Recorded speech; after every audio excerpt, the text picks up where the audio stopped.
आज नवरात्रनिमित्त तुम्हाला मी रेणुका माताचे रहस्य सांगणार आहे। आपल्या महाराष्ट्रामध्ये रेणुका माताचे खूप मंदिर आहे आणि आख्यायिका वेगळ्या वेगळ्या आहे। तशी एक आख्यायिका हिवरा चोंडाळा म्हणून गाव आहे आपल्या पाचोडच्या पुढे, तर त्याची आख्यायिका मी तुम्हाला सांगणार आहे। पैठण तालुक्यातील श्री क्षेत्र हिवरा चोंडाळा हे गाव अनेक अद्भुत परंपरासाठी ओळखले जाते। येथे एकही 2 मजली घर नाही आहे। गावात विवाह सोहळा होत नाही आणि घरात खाट किंवा पलंग वापरण्याची पद्धत बी नाही आहे। हे गाव श्री क्षेत्र माहूर गडावरील रेणुका मातेचे उपपीठ मानले जाते। गावापासून 2 किलोमीटर अंतरावर असलेल्या टेकडीवर रेणुका मातेचे हेमाडपंथी मंदिर आहे, जे संत ज्ञानेश्वर महाराजाच्या काळात बांधलेले असल्याने मानले जाते।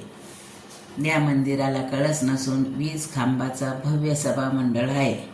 त्यावर सुंदर नक्षीकाम आहे। मंदिराच्या सभोवताली 30 फूट उंच दगडी तटबंदी लक्ष वेधून घेते।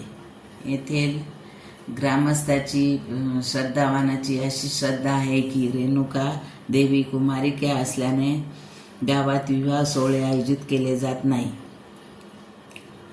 मारुती मंदिराच्या जवळ होतात, तसेच आपण रेणुका मातेच्या पायाशी असावे या भावनेने गावात कोणीही 2 मजली घर बांधत नाही।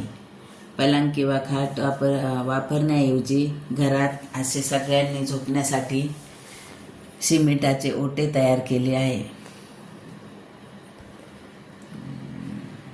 इथे असे सांगले जाते की संत एकनाथ महाराजांना देवीने साक्षात्कार दिल्यानंतर ते दर पौर्णिमेला येथे दर्शनासाठी येत असत आणि आजही त्यांचे वंश ही परंपरा पाळतात।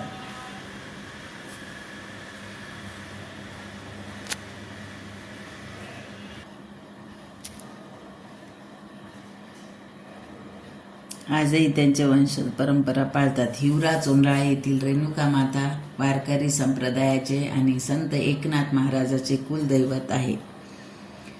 नवरात्र उत्सवात घट स्थापनेपासून येथे भाविकाची मोठी गर्दी होते।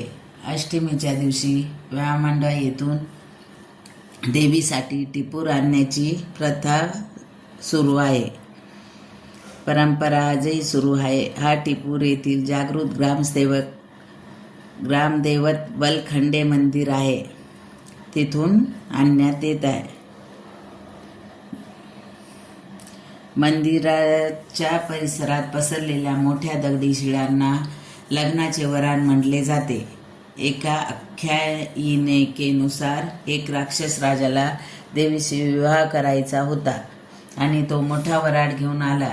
देवीने सूर्योदयापूर्वी गोदावरीचे पाणी आणण्याची आट घातली। ती पूर्ण न झाल्याने सर्व वराडाचे शिलामध्ये रूपांतर झाले।